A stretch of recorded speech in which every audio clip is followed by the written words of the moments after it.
ৰাজ্যজুৰি 10 সহস্ৰাধিক প্ৰজ্ঞা সুন্দৰীৰ মাজৰ পৰা 5 গৰাকী শ্ৰেষ্ঠ প্ৰতিযোগী নিৰ্বাচন কৰিছে বিচাৰকে।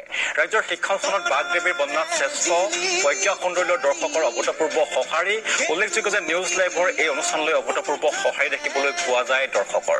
নিউজ লাইভৰ ষ্টুডিঅ'ত প্ৰজ্ঞা আৰু সুন্দৰৰ সাধনাস্থলী হিচাপে আয়োজন কৰা অনুষ্ঠানত বিচাৰকৰ বিশাল পেনেলে প্ৰথমে নিৰ্বাচন কৰে শীৰ্ষৰ 20 গৰাকী প্ৰজ্ঞা সুন্দৰী আৰু এই শ্ৰেষ্ঠ 20 গৰাকী প্ৰজ্ঞা সুন্দৰীৰ পৰা 10 গৰাকী প্ৰজ্ঞা সুন্দৰী আৰু শেষত বিচাৰকে বাছি উলিয়ায় এই 5 গৰাকী শ্ৰেষ্ঠ প্ৰজ্ঞা সুন্দৰী। আৰু এই অনুষ্ঠানত ষ্টুডিঅ'ত উপস্থিত থাকে ফেশ্বন ডিজাইনাৰ, সৌন্দৰ্য বিশেষজ্ঞা Mami Bora, Mala Mahanta, beauty and fashion expert Mahi Sharma আৰু মেকআপ আৰ্টিষ্ট বিনীতা ৰাজখোৱা। বিজয়ী প্ৰতিযোগীলৈ নিউজ লাইভৰ ফালৰ পৰা থাকিব বিশেষ আকৰ্ষণীয় উপহাৰ।